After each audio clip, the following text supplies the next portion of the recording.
Las Vegas is alive with entertainment, and in the next hour we'll get a behind-the-scenes look at Las Vegas nightlife, learn where to go, how to get good seats, and talk to some of the city's famous showgirls. You'll get a basic understanding of the casino games, plus learn a few tips from the experts on how to walk away a winner. We'll look at other activities and entertainment in Las Vegas, including some tips on where to take the kids. Then, a glimpse of the famous wedding chapels. You'll find out all the details necessary to begin or end a marriage in Las Vegas. We'll also take some exciting excursions and side trips from the city, including an aerial tour of the Grand Canyon. Plus, a visit to one of the many ghost towns that surround Las Vegas, a historic glimpse of when silver and gold helped shape the West. All this and more from one of the most liberal cities in the country, where in the southern tip of Nevada, gambling and fabulous entertainment draw visitors from all over the world. Las Vegas.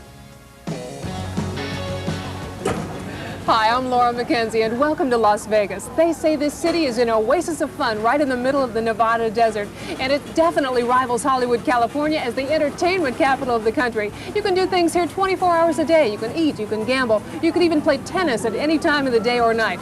So right now, come with me as we go exploring one of the most fascinating cities I've ever been to. Las Vegas is the only city in the world where its hotels are its most famous tourist attractions. Opulence and gaudiness are considered the norm, and the hotels are actually encouraged to make their signs and entrances as colorful as possible. All are designed to lure you inside, where you can eat, drink, gamble, and be entertained, having a marvelous time while you spend as fast as you can. Las Vegas hasn't always been associated with the sins of gambling and drinking. It began as a Mormon farming community, and when the railroad made Las Vegas a depot in 1905, the land boom began. Gambling was legalized in 1931 in an effort to bring Nevada out of the Depression. After World War II, mobster Bugsy Siegel built the Flamingo Hotel, thus christening the Las Vegas you see today. Top-name performers began appearing to draw the crowds. The Stardust imported the Lido Revue from Paris, and the showgirl trend began. Howard Hughes invested in several casinos, including the Sands and the Desert Inn, to name a few. The city grew, and the press followed and wrote of the celebrities who came in droves. Hollywood followed, and the city of Las Vegas was permanently glamorized as the most exciting, entertaining, and wide-open town in the West. Contests, tournaments, and promotions were established to draw the gamblers, and today the promise of a good time keeps over 12 million visitors a year on the road to Las Vegas. Before you arrive, make sure you have a hotel reservation. Many hotels are completely filled on weekdays with conventions, and weekends, summer months, and holidays, they're crowded with tourists. Many hotels will require a confirmation before accepting your reservation, either through a travel agent or by a credit card guarantee. Most hotels also require a 48-hour cancellation notification in busy times, or they'll charge your credit card for one night. Your hotel will be your base of operations. The major ones are designed to keep you fed and entertained for days without feeling the need to walk out the door. Casinos and registration desks are always in the front of the hotel, with rooms, restaurants, and showrooms in the back. This makes it necessary to walk through the casino to get anywhere. Solve that problem by parking in the back once you check in. All hotels have free parking lots with back doors, but the doors may be locked after a certain hour.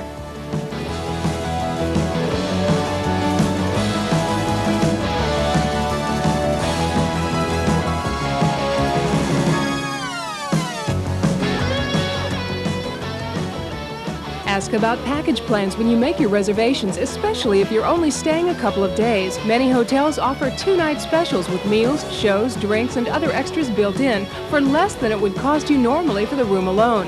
Some restrictions do apply, like advance reservations and specified days of the week, but package plans can result in significant savings. Most hotels have resort amenities. Swimming pools, shops, and game rooms are pretty standard, but pool access is limited to guests only.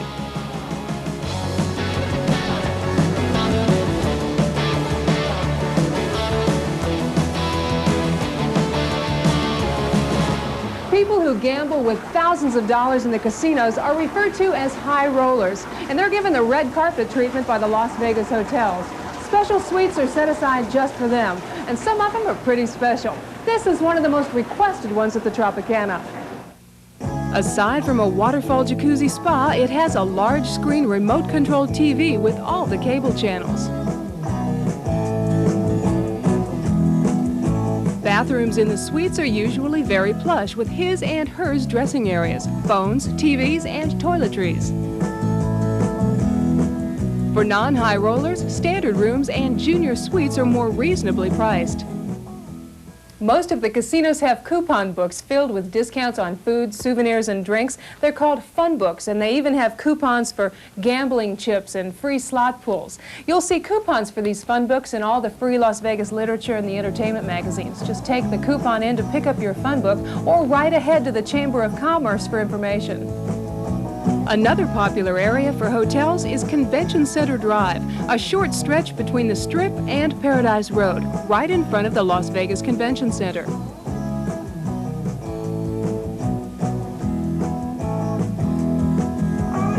The hotel closest to the convention center is the Las Vegas Hilton next door and the Landmark diagonally across the street.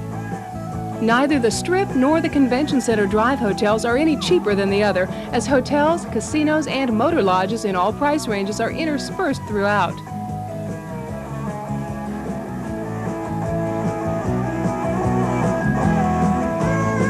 If you take your vacations with an RV, note that there are at least 15 RV parks in Las Vegas, and a few are right on the Strip.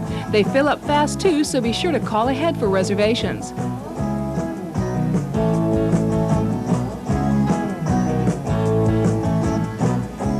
Fremont Street downtown is the original hotel and gambling center, older and less desirable to many tourists than the Strip hotels 4 miles away. But here is where you'll see more of the locals, and many swear the odds of winning are better in these casinos. Dress is more casual downtown, and room prices can be lower for comparable quality if you shop around.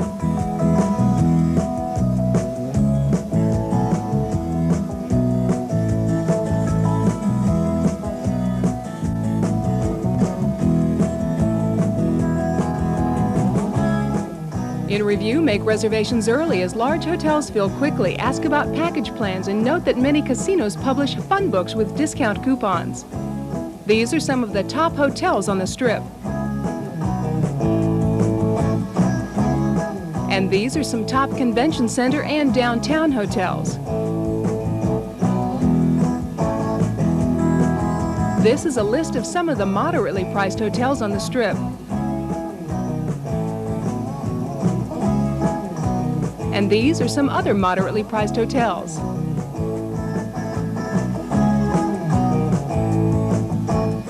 These are a few suggestions on or near the Strip if you're on a budget. And these are some other less expensive places to stay.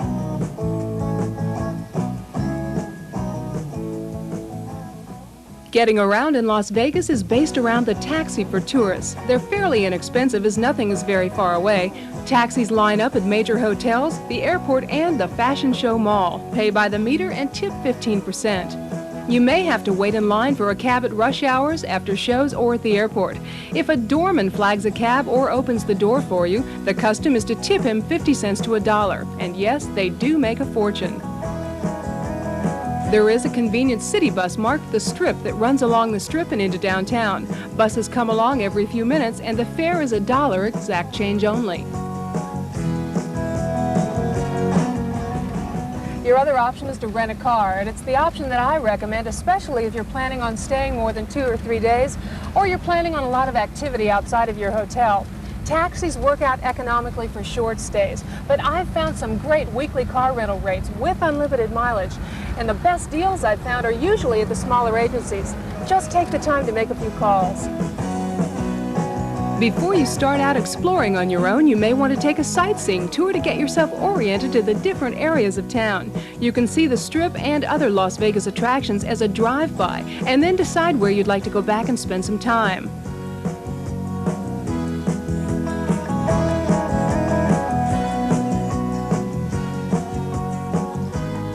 Currently, McCarran Airport is being expanded, and the car rental lots are about a block away. If there is no car rental counter at your arrival terminal, walk outside with your luggage and flag down the complimentary car rental bus or van. They'll deliver you to the appropriate car rental lot to register and pick up the car.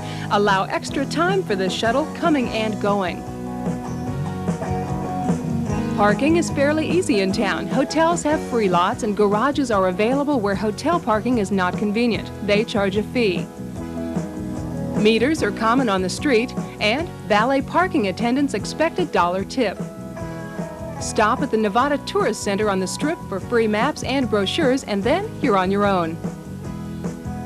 The most exhilarating tour in town is seeing Las Vegas from the air. Action jet helicopter tours are located right on the Strip, next door to Caesar's Palace, but be fair warned that they're not cheap. If you can, book the flight that leaves at sunset, just when the neon lights on the Strip are starting to come on. Day trips are fun, but evening is spectacular.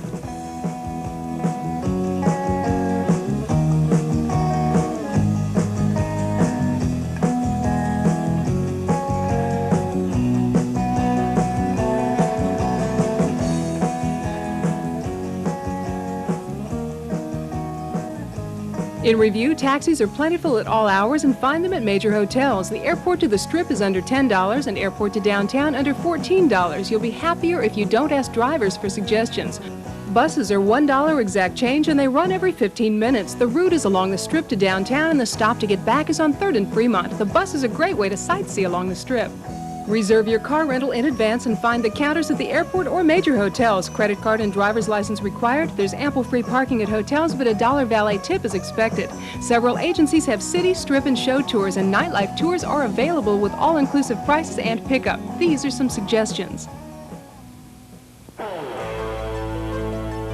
Gambling is what Las Vegas is all about, and casinos are open 24 hours a day. Slots, poker, blackjack, keno, bingo, craps, roulette, Big Six, and baccarat, the Las Vegas games of chance. Millions play every year hoping to strike it rich.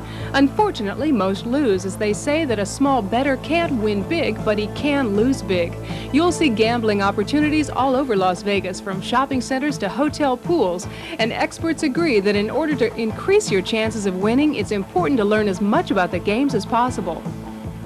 Inexpensive booklets on each game are sold in hotel gift shops. Learn the rules, watch other players, and when you start to play, don't hesitate to ask the dealer questions.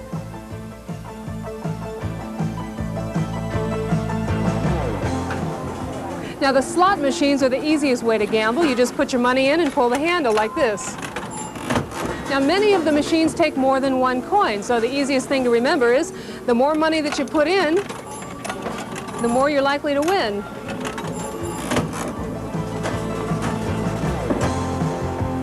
In other words, you don't increase your odds of winning, you just increase the amount of your winnings. Each machine has explanations written on the front.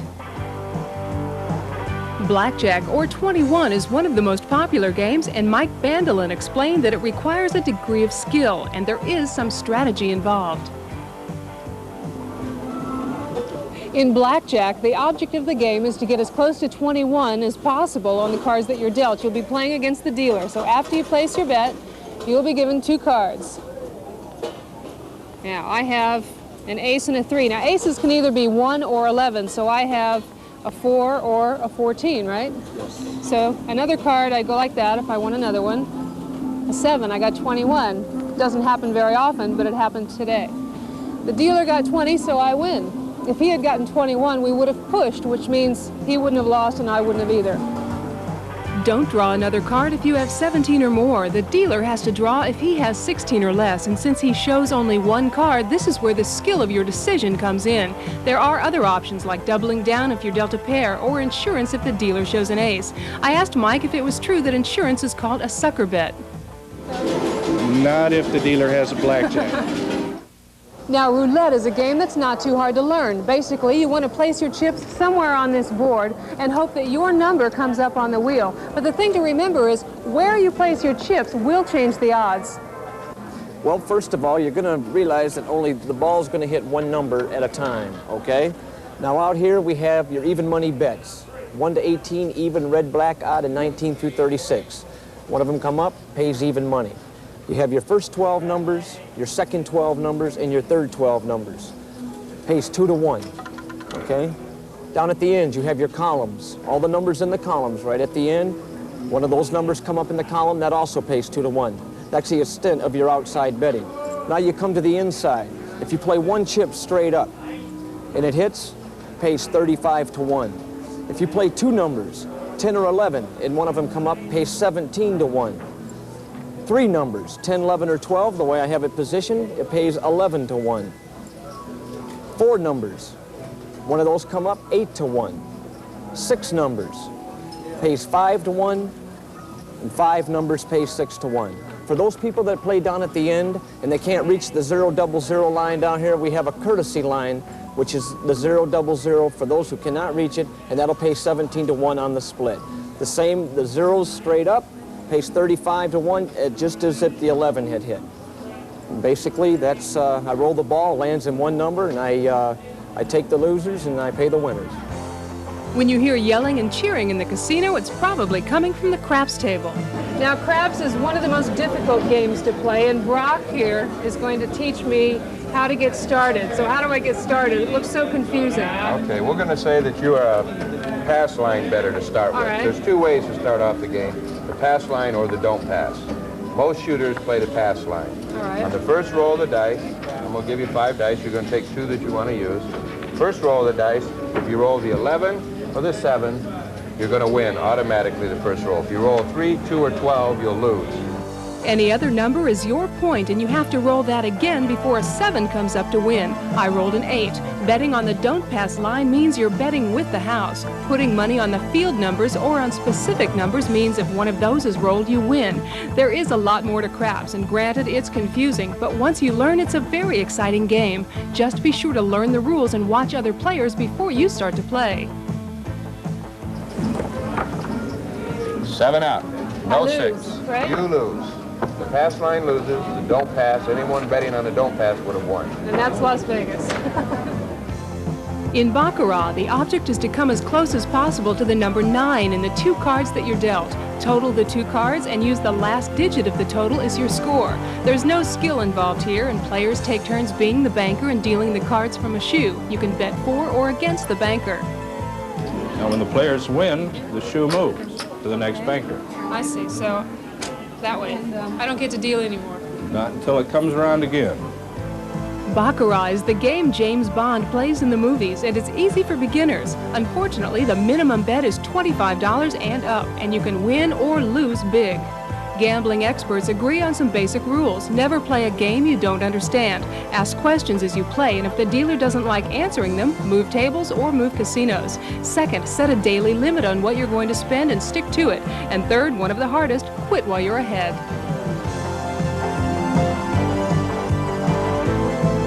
The mirrored domes that you'll see in the ceiling of the casino are not just decorative. Behind those domes are hidden security cameras that are there for your protection as well as the casino's. They're what's termed the eye in the sky. I asked John Malker, head of security at the Tropicana, why they need hidden cameras and what they're looking for. Well, not only are we looking for infractions in the game or people who come in to obviously try and rip us off a little bit, but we're also concerned about the procedures in the game, that the games are played properly. Therefore, we want the games legal, fair for all our customers to make sure that they are comfortable when they come into play. John, how many cameras do you have, and how many people does it take to watch everything? Well, we normally have 2 people on duty at all times. We have a 2-console operation. One operates one console, one operates the other. We normally look at 26 cameras at one time. Those are interchangeable into any of the cameras throughout the whole complex. We can switch those off and monitor any of them, or we can bring them up in combinations. Besides bending a card or marking a card, what are some of the other problems that you encounter? Those are probably some of the bigger. And the things we have to look out for right now is our dealers being with agents with other people who come in. They can set the decks, or they can pay off losing hands, those kind of things, if the pit people are not really on top of it. One of our greatest concerns right now is the new technology we have. People are coming in with all types of new computerized equipment that's in a very miniature stage that we have to detect, and it gives them an edge in the game. So we're constantly looking for that. In other words, they're watching dealers as well as players, keeping it fair for everyone. In review, casinos operate 24 hours, and remember, the house always has the winning odds. Don't let free drinks offered affect your play, and cash in your chips at each casino, as interchange is discouraged. Don't play games you don't understand. Watch other players first and ask questions while you play. Stick to a daily limit and walk away while you're ahead. Never play while you're angry, tired, or drunk. Slugs and foreign coins are illegal in slots. The eye in the sky and pit bosses watch the gaming for your protection. Courteous conduct is appreciated, and you must be 21 to gamble or even be in the casino to watch. These are the most popular casino games. Also available in some casinos are bingo and poker.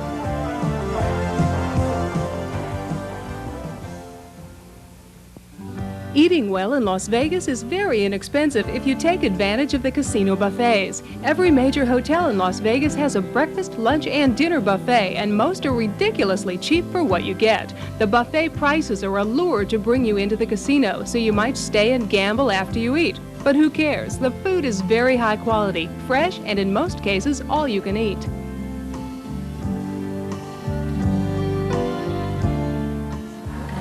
This is the best deal in town. You know, I think it's cheaper to eat here than it is to cook at home.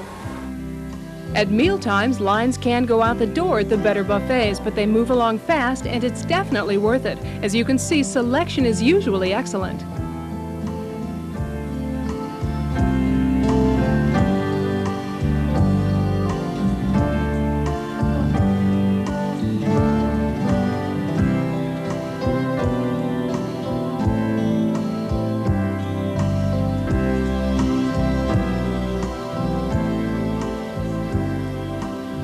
Hotel cafes and poolside lunches are also very inexpensive in Las Vegas, and the coffee shops at the casinos are always open 24 hours with breakfast available anytime. You'll also find all your favorite fast food spots.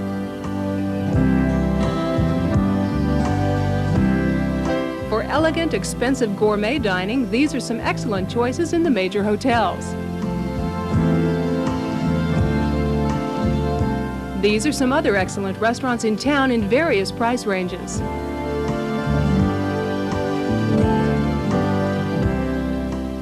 Here are some gourmet restaurants with a view of the Las Vegas lights.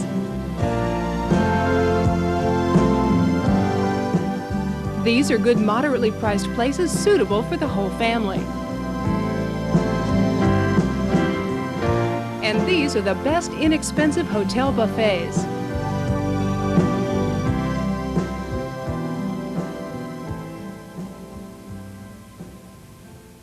After dark is when to take a drive along the Strip to see the famous neon displays that the Las Vegas hotels are so famous for. The city bus is a good way to cruise the Strip if you don't have a car, and if you're driving, be very careful of not rear-ending someone as you rubberneck the sights. If you'd like to get some great photos of the lights at night, experts advise using a very high-speed film, 400 ASA or above, with a fast shutter speed. Try using a flash for photographing people with the Strip in the background.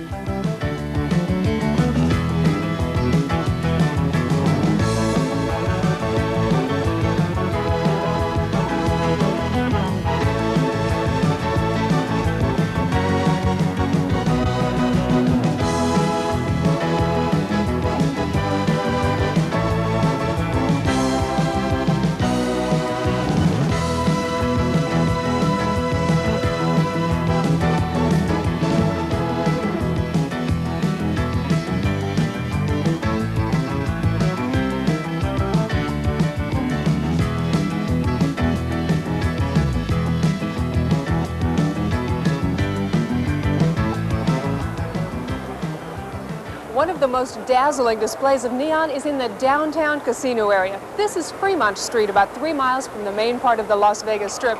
And in the middle of the night here, it's almost as bright as it is in the afternoon. The lights are extremely concentrated on Fremont Street, and several corners are good spots for taking pictures. Take the elevator in the Mint Hotel to the top of the Mint for a great view. Remember not to use a flash whenever you take pictures through a glass window. The flash will just reflect on the window, and all you'll see on film is a white blur.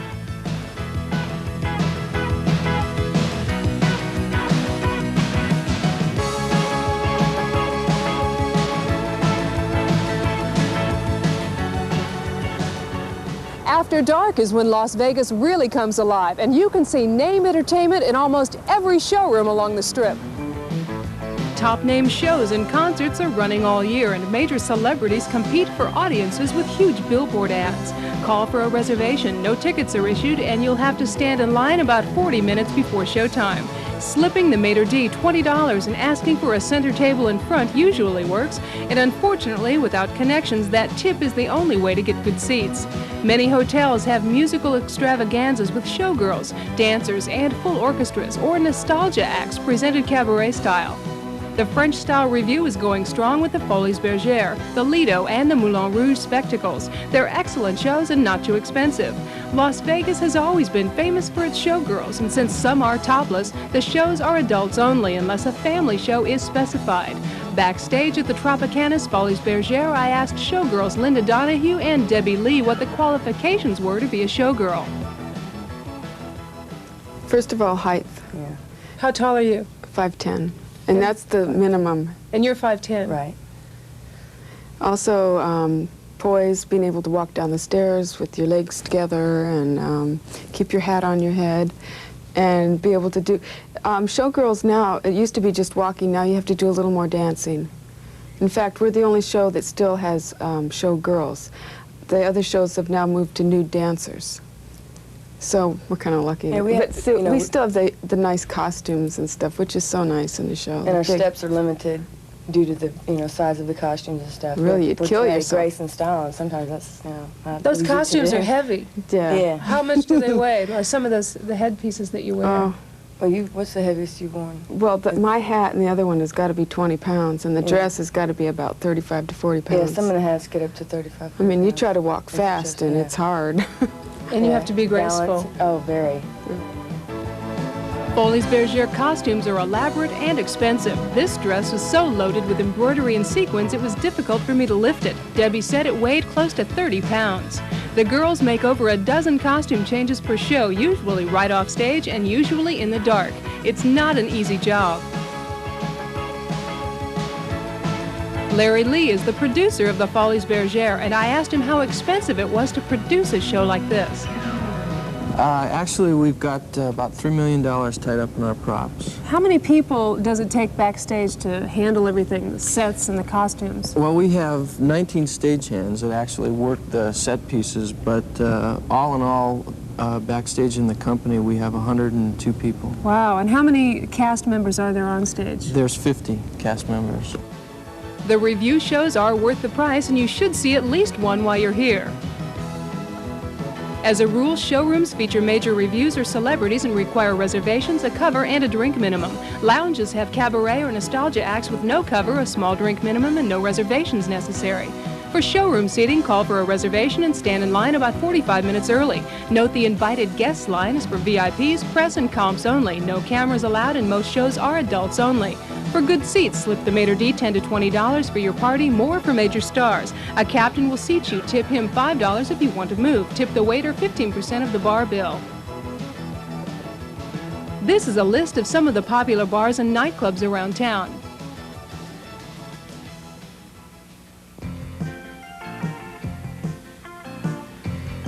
The following information concerns the legalization of the oldest profession in Nevada and may not be suitable for children. The oldest profession is not legal in Las Vegas, but it is legal over the Clark County line about 60 miles away. Therefore, several ranches catering to male visitors are open for business 24 hours a day. With one phone call, a complimentary limousine from the ranch will pick you up at your hotel, transport you to the ranch, and bring you back. Major credit cards or cash are accepted, and you'll be provided with a menu of the activities available. In Las Vegas City, working girls can be found for hire but should be avoided, as just the offer of a business deal is illegal, not the act itself.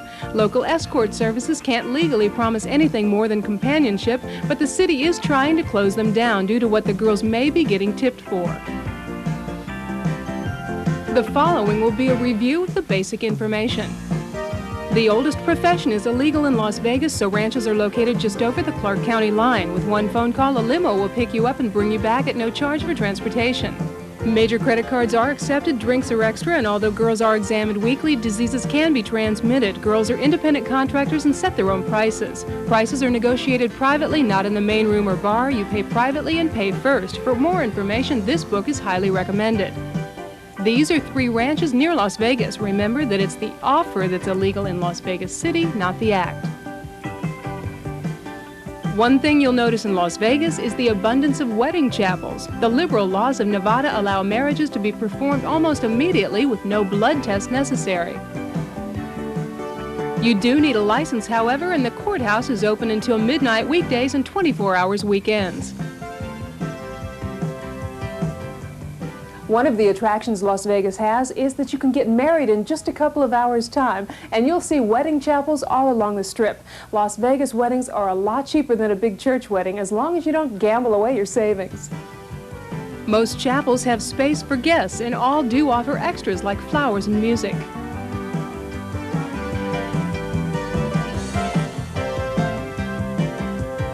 If you're wondering why people travel all the way to Las Vegas to get married, I asked Gordon Gust of the Las Vegas Wedding Chapel Association the same question.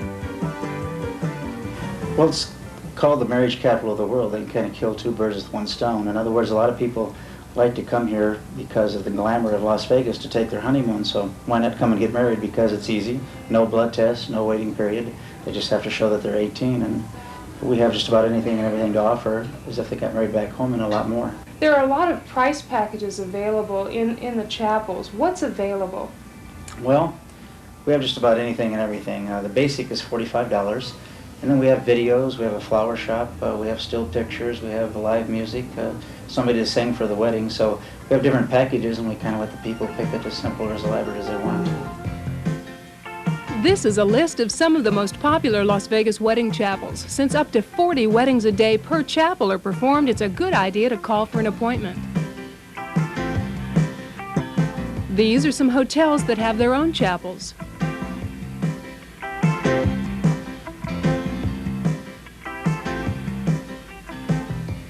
Couples must be 18 and a license is $25. Apply until midnight weekdays and 24 hours weekends. The service averages $40 plus extras, and call for prices and information.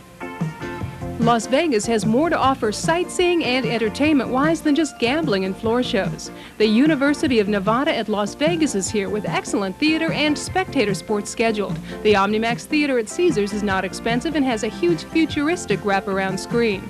The Liberace Museum has memorabilia from one of Las Vegas's most popular entertainers. Wet 'n Wild on the Strip is a huge water slide and artificial surfing park that's great for kids. And for big kids, there are almost a dozen golf courses in town that are open to visitors. Several major hotels even offer special golf packages.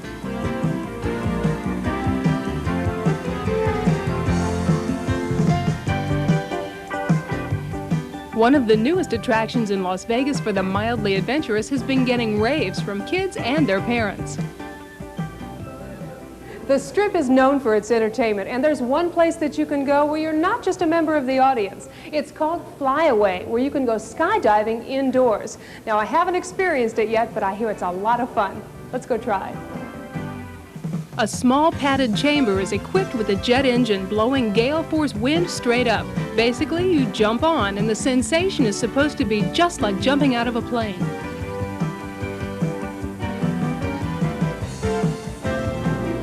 Before you put your flight suit on, you're going to have to remove all of your accessories. That means your belt, your shoes, your jewelry, even your hairpins, and put them in these lockers. Then you'll put on knee pads and elbow pads like this, and they'll give you a flight suit. It's a little big, but supposedly it fills up with a lot of air. After a half-hour instructional class, you'll be fitted with a helmet, goggles, and earplugs. Inside, the instructor shows you how to fall, reviews the hand signals since you can't hear him talk, and shows you how to jump on the air current. Then you get to try. The idea is to stay spread-eagled with your head up and your back arched. It sounds like nothing, but keeping your arms down is like pushing a brick wall. It's quite an isometric exercise, and balance is the key.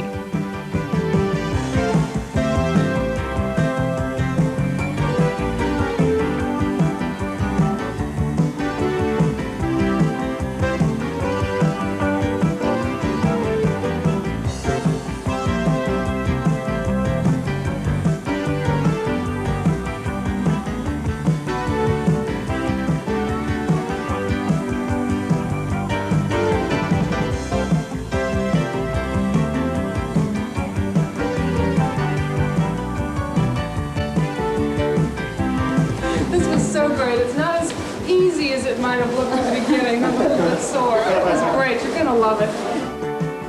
Flyaway costs about $10 and includes a class, flight suit, and a 3 to 5 minute flight. In review, these are some additional Las Vegas attractions especially suited for kids.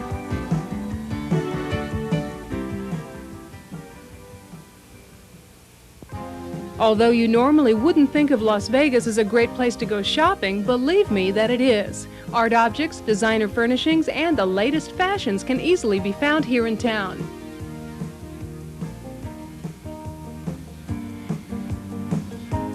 The Boulevard Mall is a favorite with locals and has the anchor department stores of Broadway Southwest, Diamonds, Sears, and Penny's, plus 75 smaller stores.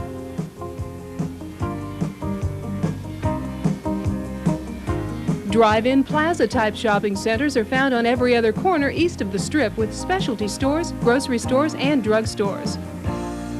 The newest and most exclusive mall is the Fashion Show on the Strip next door to the Frontier Hotel. Anchor stores here are Neiman Marcus, Saks Fifth Avenue, Bullock's, Diamonds, and Goldwater's, with almost 150 other mall-type stores and boutiques. The taxi stand here is at the south door of Neiman Marcus.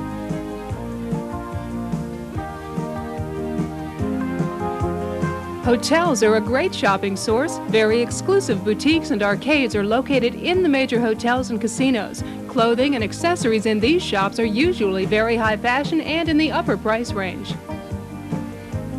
In review, here's where to go shopping in Las Vegas. These hotels have the best shops and arcades. And this is a list of what's good to shop for while you're here in town.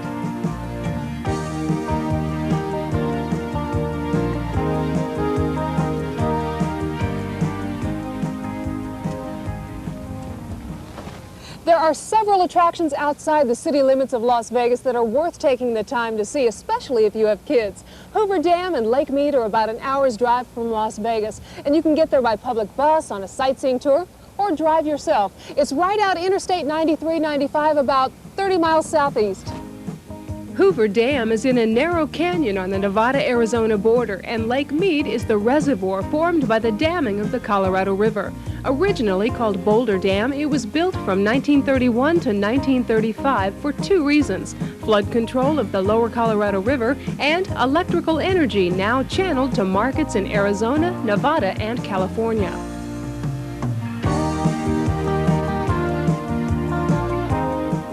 You can take a tour of the inside workings of Hoover Dam for about $1, and kids under 16 are free. The tour leaves from the top of the dam every few minutes. The reservoir formed behind the dam is now called Lake Mead, and although its primary purpose is storage of water for flood control, it's become a major recreational area for fishing, boating, water skiing, and camping.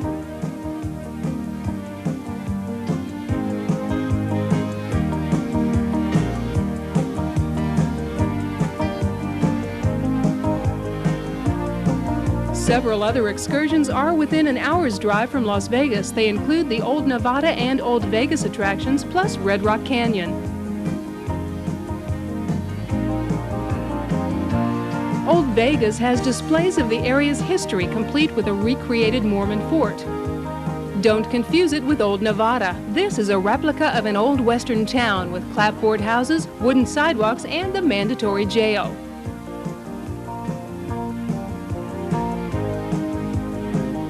Although it's touristy, it gives you an idea of what it was like here right before the turn of the century.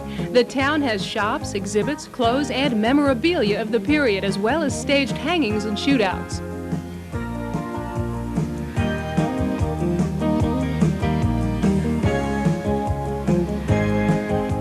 On the way to Old Nevada, you'll drive through Red Rock Canyon. It's a 13-mile scenic drive, and most tour companies have it on their schedule.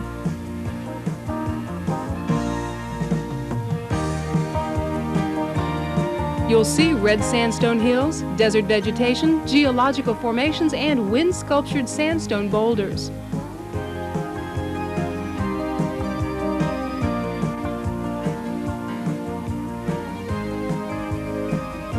Trails for hiking lead off the marked viewpoints, and you'll definitely see why it's a popular stop for photographers. In review, these are a few of the excursions located right outside of Las Vegas. Car rental or a tour is recommended.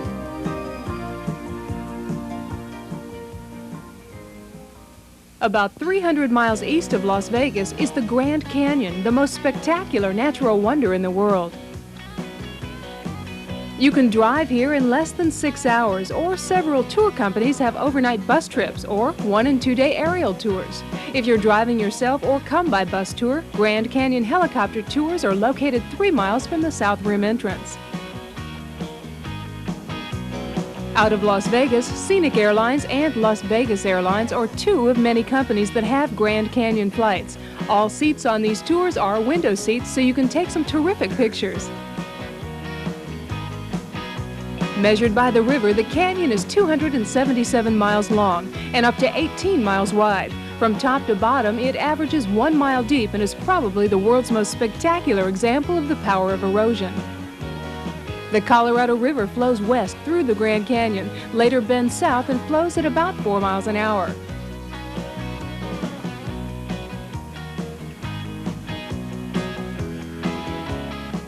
The Grand Canyon is the most fascinating natural wonder in America, and you can stop and take pictures at different observation points all along the southern rim.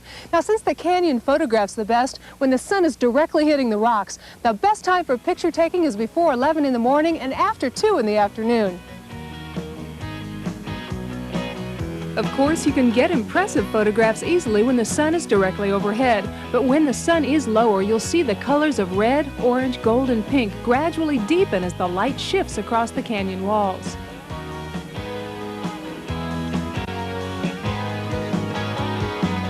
While you're sightseeing, be careful to stay well within the guardrails, as the canyon walls are known to crumble easily. Views from these marked sightseeing platforms are considered some of the best. Of course, the best way to see the canyon is from down inside, and mule rides leave every day, rain, shine, or snow. Mule trips are available as one-day excursions to Plateau Point or overnight trips to Phantom Ranch at the bottom. Both require advance reservations as space is limited.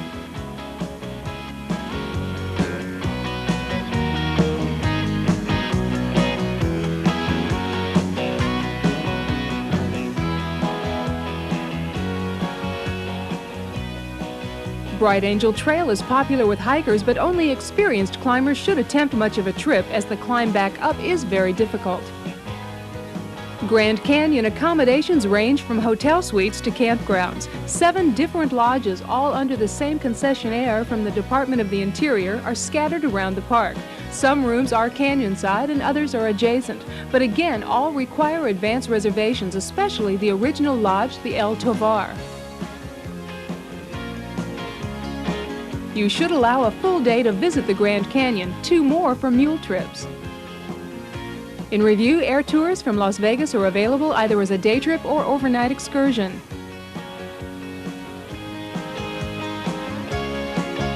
Hotel reservations are essential in season. Weather can be unpredictable year-round, and stay inside the guardrails as the cliffs crumble easily. Mule trips require advance reservations. You must be over age 12 and under 200 pounds. Phantom Ranch has rustic accommodations and meals at the bottom, and it can be expensive for the whole trip. Hiking inside the canyon is a rigorous 16 miles and bring a gallon of water per day per person. A permit is required and bring rain gear year-round. Ghost towns are all over Nevada and California, and definitely worth a look. One of those is Calico, just over the Nevada-California border.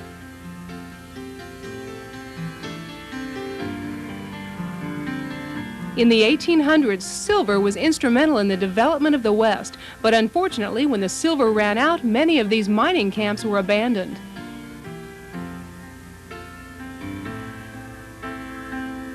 Calico may be a ghost town, but it's far from being abandoned. Thousands of people stop here every year, and most people stop on their way from LA to Las Vegas. It's located just north of Interstate 15, about 2 hours from Las Vegas. In 1966, Walter Knott of Knott's Berry Farm restored the town of Calico for personal reasons. His uncle, John King, was sheriff of San Bernardino County in 1881, and he grub-staked the original prospectors. Walter himself worked at the mines one summer. Calico is touristy, granted. Cute misspellings and souvenir shops are everywhere. But if you look through the commercialism, you'll get a fascinating glimpse into the past. Many of the buildings are either original or careful reproductions from old photos. By 1885, the town was a thriving community of 3,500 people. In its heyday, Calico had 2 hotels, a schoolhouse, 1 church, and 13 saloons. Over $80 million in silver was extracted here, and you can actually walk through the largest of the mine's tunnels. In the 1870s, fire leveled the town twice and was rebuilt, but after 15 years of prosperity, Calico was finally destroyed by the drop in the price of silver, from $1.24 to 53 cents an ounce. The miners left to join the California gold rush. Some say there's another $80 million in silver still in the Calico Hills. Who knows, but I say if you're on Interstate 15 between LA and Las Vegas, get off on Ghost Town Road and see Calico for yourself. Las Vegas is an exciting place for a vacation, and there is a lot to see in and around the city. You should allow a minimum of 3 to 5 days to see everything here. The following is a list of general information to help you plan your trip.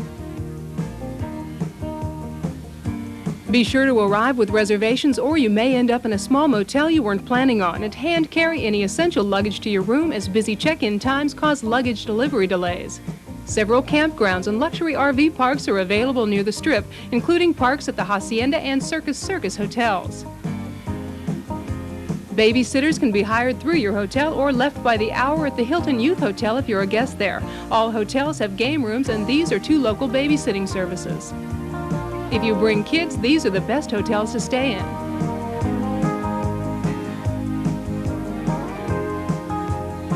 Most of the showrooms and lounges are for adults only, but some are available for kids, so ask. Circus has free circus acts all day in the main lobby, plus arcades and game rooms. This is a list of places to take the kids in Las Vegas. The desert is sunny, windy, and dry, with night temperatures about 20 degrees cooler than day temperatures. Las Vegas has less than 4 inches of rain a year. Don't carry a lot of cash or jewelry or be ostentatious. Use hotel-safe deposit boxes and traveler's checks. Don't leave valuables in your room or car, and be alert if you're a big winner.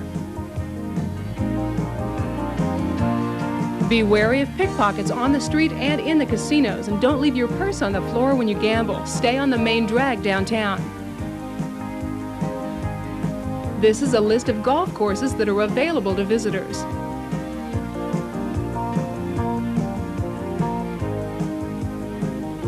Many supermarkets, gas stations, and restaurants are open 24 hours. Casinos don't have clocks or windows so you don't get tired, so be wary of staying up all night and overdoing it. For last-minute reservations, or if major hotels are sold out, call this Las Vegas Convention and Visitors Bureau room reservations number for information.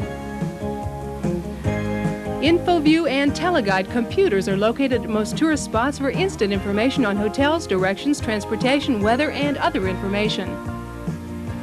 One-day laundry and dry cleaning service is available from hotels, but it's expensive, so it's cheaper to find a local establishment on your own. Check the yellow pages for laundromats with fluff and fold service. Maps are available free at car rental counters or in tourist brochures and magazines, and you can buy them at gas stations and bookstores. All gambling winnings must be declared to the IRS, and casinos will supply you with an IRS form for significant winnings. Remember that no personal checks are cashed here. Photographers will need 100 ASA film or less for day shots, and at night, use 400 ASA film or above for neon signs. Cameras are not allowed in any showrooms or casinos, and you'll have to check them at the door. Film is widely available, and don't leave any film or videotape in a hot car. Pack casual resort clothes for day and dressier clothes for evening, but only major restaurants require coat and tie for men. You'll see all ranges of dress at night, and nights can be cool, so bring a wrap. Always tip the dealer if you win when you leave the table. Tip $1 for valet parking or when a waitress brings you a free drink. Tip 15 to 20% for the other standard services. All major hotels have spa or club facilities, and these are a few 24-hour health clubs open to the public. If you lose all your money at the tables and can't get home, call Traveler's Aid at this number, but always arrive in Las Vegas with a return ticket home. In emergencies, hotels can direct bill if necessary. Well, I hope you enjoyed seeing a little bit of Las Vegas with me, and if you're planning a trip, maybe this will help you save some time and trouble. And if you've already been, I hope it brought back some nice memories for you. Be sure to join me next time when you plan to travel to a brand new place somewhere else around the world. From Las Vegas, I'm Laura McKenzie. Bye-bye.